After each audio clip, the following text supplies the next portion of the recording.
Olá, amigos, estamos nós de volta com o paulochagas.net aqui na Imagem TV. Claro, a gente sempre traz para vocês grandes assuntos e eu gostaria da atenção de todos, então, porque hoje a gente vai colocar algumas coisas até bem interessantes.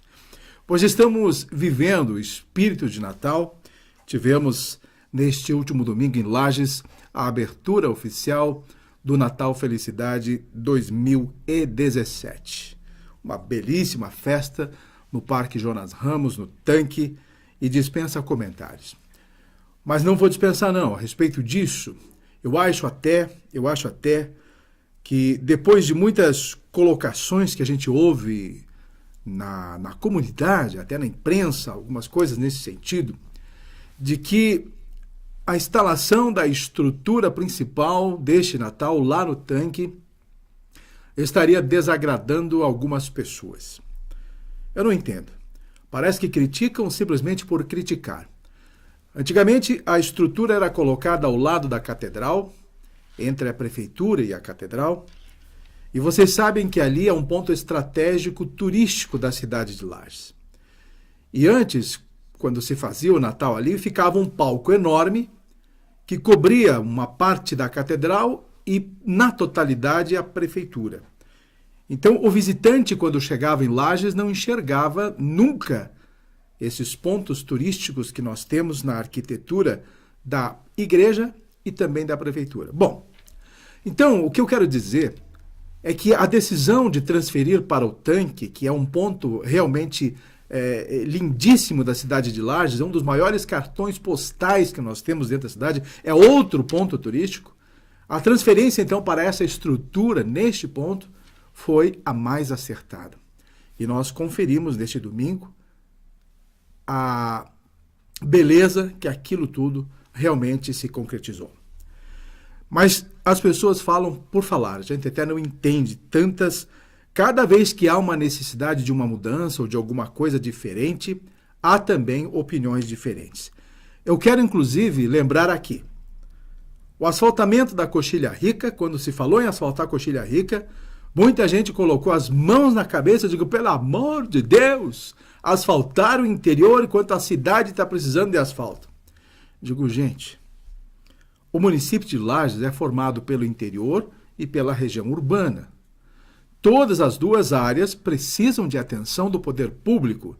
E se o interior ganhou asfalto, é por merecimento? Vamos deixar que asfalte... Quer dizer, as pessoas não entendem que o benefício é para o município e não para um determinado ponto dentro da cidade, um bairro, o centro, seja o que for. A cidade, o município foi contemplado com o asfaltamento no interior da Coxilha Rica. Corrobora ou colabora para o desenvolvimento da cidade. Mas não. Alguns, não entendem que essa situação pode ser também executada no interior. E reclamam. O asfalto tem que vir para o meu bairro, ou porque os bairros estão desassistidos e vão botar asfalto lá onde não vai ninguém. Uma ova. O interior precisa realmente uma atenção igualitária ao que é dada aqui na nossa cidade. Mas enfim, aí esta semana eu estava participando da inauguração oficial da Secretaria de Assistência Social e casualmente eu estava tirando umas fotografias de umas máquinas que estavam acertando ali para fazer o asfaltamento no entorno da praça, como é que é o nome da? João Ribeiro, frente à catedral, né? Começaram a fazer o asfalto e naquela manhã, justamente naquela manhã da inauguração do prédio da Assistência Social, estavam começando a obra. Pois me passa um cidadão e diz assim, tinha que asfaltar o centro da cidade. Lá na minha rua, no bairro, estamos lá comendo poeira.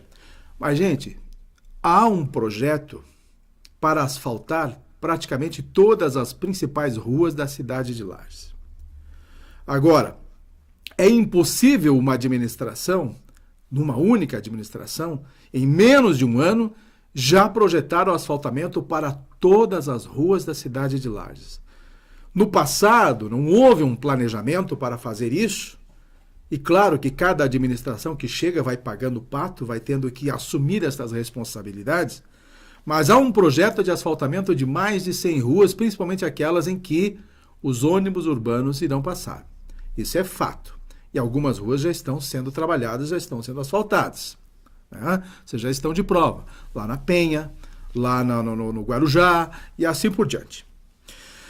Mas as pessoas parece que reclamam de graça, né? Então vamos deixar que asfaltem o centro da cidade, quer dizer, nada pode ser feito no centro da cidade sem que se olhe para o bairro. Mas tudo é benefício em prol de uma cidade, gente. Trabalho no centro, trabalho no interior, trabalho no bairro. São todos os projetos pensando realmente no melhor para a cidade de Lages. Bem, eu estive visitando o Museu Malinverno Filho nesta semana. Conversei com a Dona Maria do Carmo, falei com o Jônios Malinverno, que é o filho do Malinverno, né? E o museu realmente está passando por uma dificuldade enorme. Há muitos anos está pleiteando uma reforma integral, tanto do prédio como a restauração de algumas obras que já estão se deteriorando em função da umidade. Quando chove, há muitas goteiras e a água escorre pelas paredes e os quadros estão tendo que ser retirados das paredes, muitos deles, porque correm o risco de realmente molharem e aí se perderem para sempre. O Malinverno Filho é o nosso principal artista plástico do nosso município. E reconhecido internacionalmente. E não vou dizer que não é reconhecido também nacionalmente, e muito menos não reconhecido por Santa Catarina e na cidade de Lages. Nós sim, nós o reconhecemos. Mas precisamos juntar forças entre autoridades políticas, empresariais, para entender que o Museu Malinverno Filho não é apenas uma propriedade particular da Dona Maria do Carmo ou do Jonas. Aquilo hoje é um patrimônio público, histórico, em que está retratada a arte de Lages de um dos maiores artistas dos últimos tempos, o maior artista da nossa cidade. Então nós temos que ter os olhos voltados para essas necessidades, para essas questões, e não podemos deixar de lado realmente estas obrigações de dar essa atenção ao Museu Malinverno Filho. Estamos, então, preocupados com esta situação e eu acho que as pessoas têm que realmente dar esta atenção especial. Mas estão dando. Eu fui atrás, então, de respostas e andei conversando com o Gilberto Roncone, da Fundação Municipal, ele que é superintendente da Fundação Municipal, e ele disse-me o seguinte: Paulo, nós estamos com 250 mil em caixa, que realmente foi liberado pelo governador João Raimundo Colombo há exatamente há um ano, no dia 6 de dezembro, lá no velho Colégio Rosa, numa solenidade em que o Moacir Pereira lançava, na ocasião, um livro homenageando Malinverno Filho. E naquele dia, Raimundo disse: temos 250 mil para restaurar o prédio e para também restaurar as obras que estão com problemas. Mas o dinheiro até agora não chegou para estas reformas. Aliás, não entrou para essas reformas, não foi utilizado. Por quê? Porque existe um problema da negatividade da prestação de contas da Fundação Cultural, um problema registrado na Festa do Pinhão de 2013, em que as prestações de contas não fecharam e o tribunal também fechou as portas. Então a Fundação está negativada. E segundo o Gilberto Roncone, o Giba, ainda este mês, parece-me que estão acertando todas essas contas e deverá, então, finalmente o tribunal liberar e tirar esta negativa da Fundação. A partir daí, a Fundação poderá utilizar o dinheiro. Mas o que tem a ver a Fundação Cultural de Lages com o dinheiro do governo do Estado? Tudo. Porque o dinheiro precisa ser repassado ao município, ele não é repassado à entidade, como ela é realmente uma entidade particular, uma instituição, um museu é particular, tem que passar para a Fundação Cultural do município de Lages. Mas eu espero que tudo isso esteja acertado ainda este mês, segundo o Gilberto Roncone, para que em 2018, janeiro mais tardar, estas obras de restauração das artes e também do próprio museu comecem a acontecer. A Dona Maria do Carmo tem 91 anos. Está lá, firme, trabalhando, caminhando, pagando contas nos bancos e pagando do seu próprio bolso as despesas daquele museu, que não são poucos. Então a cidade tem realmente que abraçar estas causas, porque a arte, ela não se perde, minha gente. Não se perde porque há daí uma preocupação em função, no entorno da cultura, de parte de toda uma sociedade. É assim que nós temos que fazer e trabalhar. E até hoje eu não entendo por que não se trabalha nada no nome de um dos maiores escritores que nós tivemos na nossa cidade, que é o Licurgo Costa. Simplesmente esquecido. E eu, que não sou da cidade de Lages, mas eu fiquei sabendo da história de Licurgo Costa e a gente acaba se interessando, e eu tenho batido diversas vezes na imprensa, no meu blog, em todos os espaços que posso, para ver se a sociedade lagiana se acorda e também cria um mecanismo de relembrar a memória de Licurgo Costa, que era o nosso maior escritor. Era não, é e foi o nosso maior escritor aqui da cidade de Lages. Antes deste Natal, tivemos essa tragédia no calçadão Túlio Fiuza, né, que um carro, uma pessoa totalmente desequilibrada, acabou avançando no calçadão, atropelando várias pessoas e acabou sendo morto, alvejado com um tiro pela polícia e tudo mais. O que tem pesado nisso tudo, além da tristeza do ferimento dessas pessoas, que algumas em estado mais grave, mas toda essa situação com a morte desta pessoa que acabou invadindo o calçadão, e não se entende até agora qual foi a razão disso tudo, de ter perdido o controle e invadir e atropelando pessoas e tudo mais, e terminado então com a morte dele. Mas o que a gente tem sentido, a atitude de parte de um policial de ter agredido e impedido o trabalho do nosso cinegrafista do SBT, da Imagem TV, o nosso amigo Alex Miller. Então, uma agressão que tira toda a liberdade da imprensa no momento em que ele está trabalhando. A gente entende que a polícia estava vivendo um momento de tensão naquela hora, e só que o descontrole, essas pessoas da polícia precisam realmente estar muito equilibradas em qualquer momento da ação.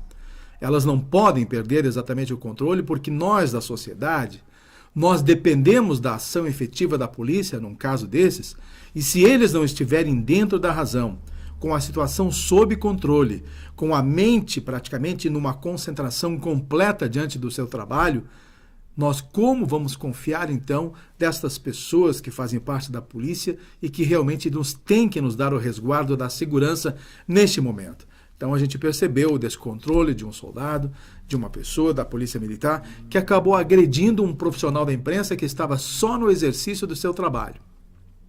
Então isso é lamentável, e as coisas precisam realmente ter uma espécie de compreensão de todas as áreas. Nós precisamos da polícia, a polícia precisa da imprensa também da mesma forma, e todo o trabalho tem que ser conjunto, irmanado, sintonizado.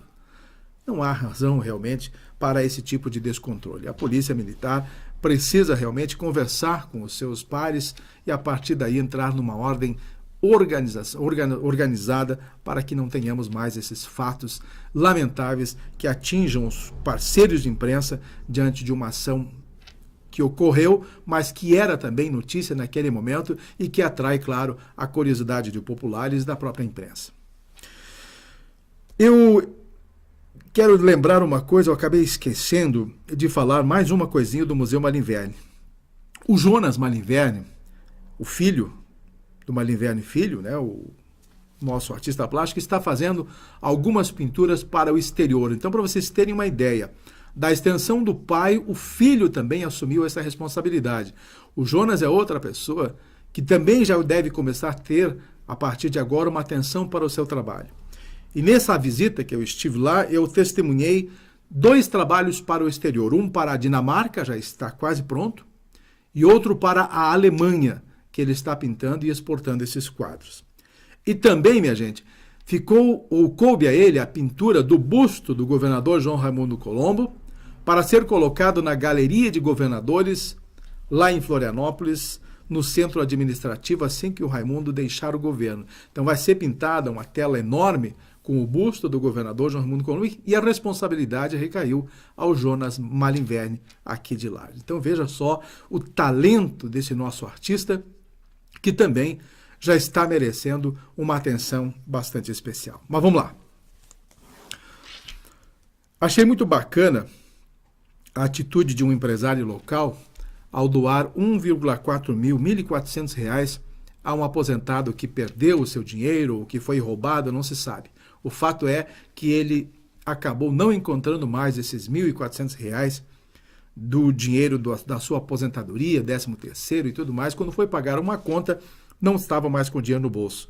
Aí a neta fez um apelo nas redes sociais para que, se alguém tivesse encontrado este valor, esse montante, que devolvesse para o avô, mas é claro que dificilmente quem achou, quem pegou esse dinheiro, jamais vai devolver, é complicado. Claro que há casos de devolução, sim, gente com o coração do tamanho do mundo. E foi assim que eu escrevi no meu blog, coração do tamanho do mundo, desse empresário que decidiu, então, devolver esse dinheiro, entre aspas, dando ao aposentado o mesmo valor que ele perdeu. Achei muito bacana esta atitude, vale aí o registro. Registrando também o trabalho da Amures. A Amures vem fazendo um diagnóstico do turismo em todos os seus municípios desta entidade, desta associação Amures. Já fez o trabalho em Ponte Alta, já fez o trabalho em Painel e nesta semana que passou concluiu o trabalho de levantamento dos principais pontos turísticos da cidade do Cerrito. Então, gente, isso tudo corrobora diante de uma crítica que eu tenho feito seguidamente nos meus espaços, na busca de projetos que realmente evoluam e que concretizem ações no entorno do turismo regional.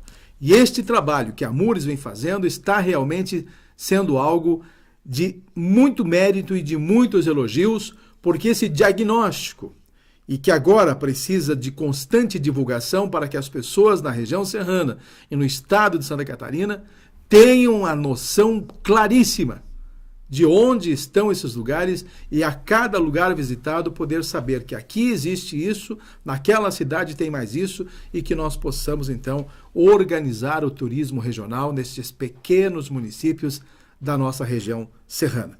Parabéns, Amures, por mais este projeto que está sendo. É o projeto de turismo colocado em prática, coisa que eu sempre disse, a prática acima de tudo, e chega de discussões, de seminários, de diagnósticos e outras coisas que nunca são colocadas no papel, ou até vão para o papel, mas não são colocadas em prática. Nós já sabemos exatamente o que o turismo regional precisa, então chega de discussão. É só prática daqui para frente para que as coisas realmente aconteçam, né? Principalmente na região da Serra Catarinense, ali na Serra do Rio do Rastro, em Bom Jardim da Serra, São Joaquim, Urubici, Urupema, que são regiões realmente que temos um turismo fantástico interligado com a nossa beleza natural, tá bom? Está aí. Méritos à Câmara de Vereadores, que fez a entrega de 2 ônibus nesta semana para o município, para a Secretaria de Educação. É o dinheiro que foi economizado durante o ano na Câmara de Vereadores e 2 ônibus escolares foram entregues. E nesta terça-feira, mais um ônibus escolar será entregue pelo governo do estado, equipando assim a Secretaria de Educação do nosso município com mais um veículo de transporte escolar.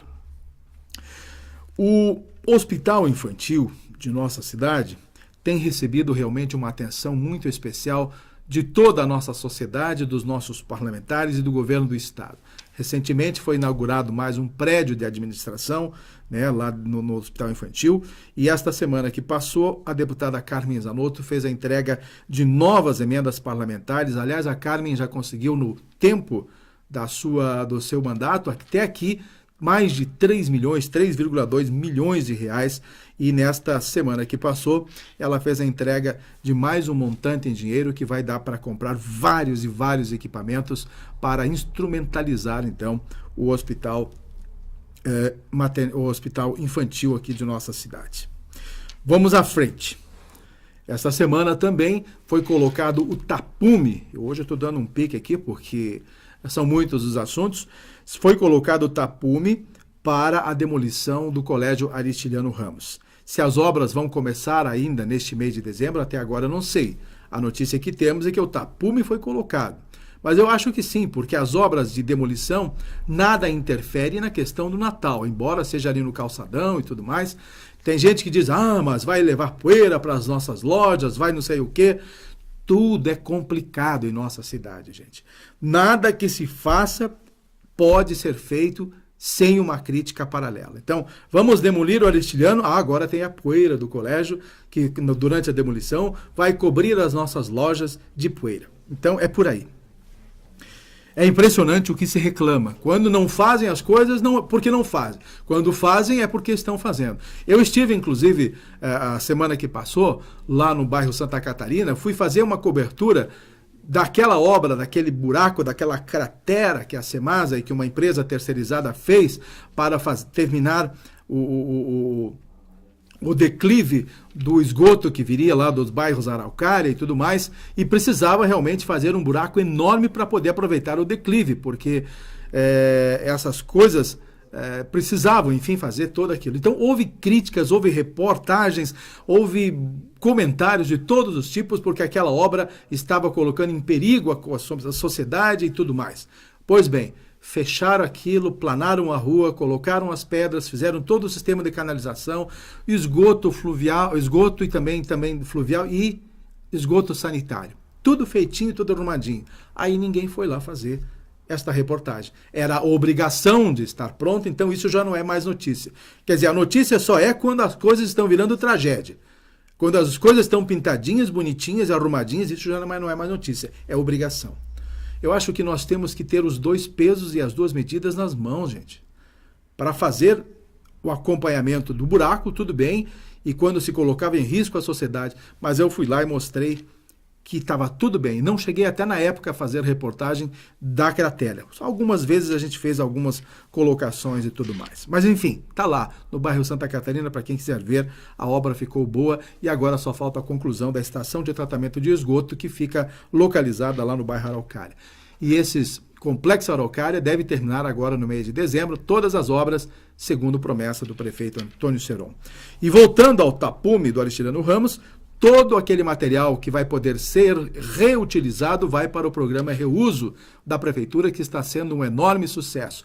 Muitas coisas de obras e prédios e casas estão sendo doadas para o reuso e louças de banheiros, como pias, vasos sanitários, enfim, outras coisas, estão sendo aproveitadas pela comunidade mais carente para a reconstrução de casas para essas pessoas, reforma de casas, entre outras coisas.